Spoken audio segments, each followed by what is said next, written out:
Hello viewers, লাবণ SG ফ্যামিলির নতুন একটি ব্লগে আপনাদেরকে স্বাগত জানাই। আজকে আমি চলে এসেছি একটি মন্দিরে, বিশাল মন্দির ভেতরে রয়েছে। তো এখানে মহাদেব বিরাজমান রয়েছেন, 40 ফুটের মহাদেব।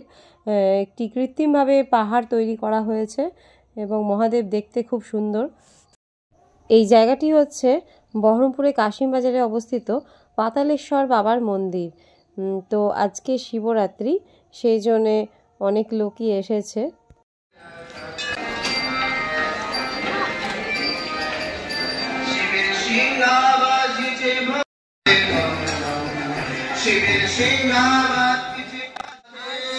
মহাশিবরাত্রি 2025 সালে আজকে ভগবান ভোলেনাথের বিশেষ দিন।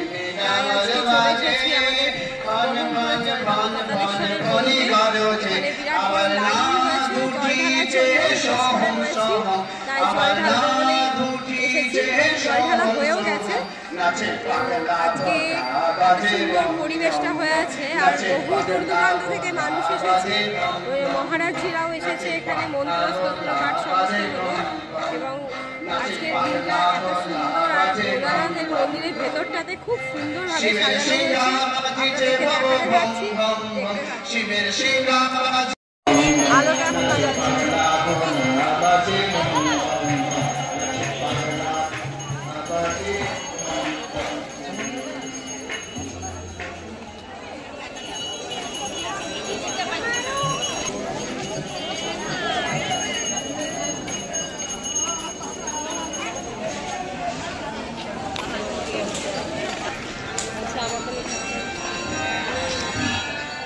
এই শিবরাত্রির দিনে জল ঢালার জন্য বাবার মাথায় বহু দূর দূরান্ত থেকে বয়স্ক মানুষরাও এসেছে, ছোট বড় সবাই এসেছে জল ঢালার জন্য এবং পুষ্পাঞ্জলি দেওয়ার জন্য।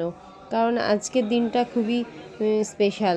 তো সবাই উপোস করে থাকে এই দিন। অনেকে সন্ধেবেলায় ফল জল খায় এবং কেউ নির্জলা উপবাসও করে।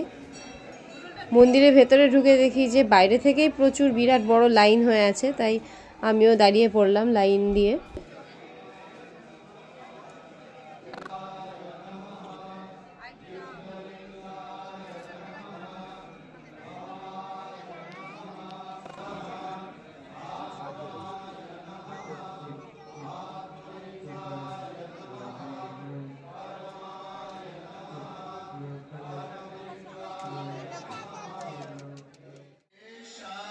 এই পাতালেশ্বর বাবার মন্দিরটির বিশাল বড় জায়গাটা, কারণ এখানে আরও গাছ ছিল, কিছু কাটা হয়েছে এবং এখানে 10 দিন ধরে পালন করা হয় শিবরাত্রি।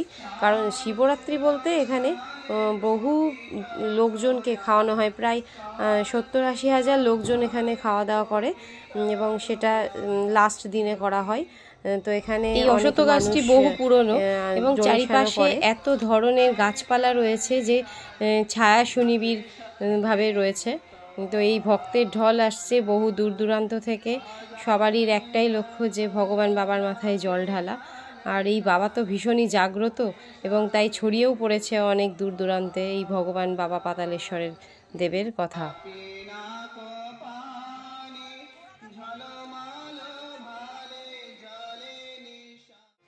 পাতালেশ্বর বাবার মন্দিরে মনসা মায়ের মন্দিরও রয়েছে, তাছাড়াও রয়েছে একটি গণেশ মন্দির। এই মন্দিরগুলি খুবই পুরনো।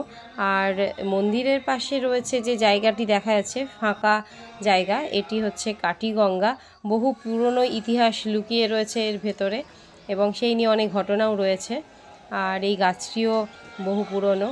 আর এই হচ্ছে মহাশিবরাত্রির উপলক্ষে যে দ্বাদশ জ্যোতির্লিঙ্গ রয়েছে শিবের নাম দিয়ে উল্লেখ করা রয়েছে। কেমন লাগলো কমেন্ট করে জানাবেন, আমার প্রণাম নেবেন, নমস্কার নেবেন।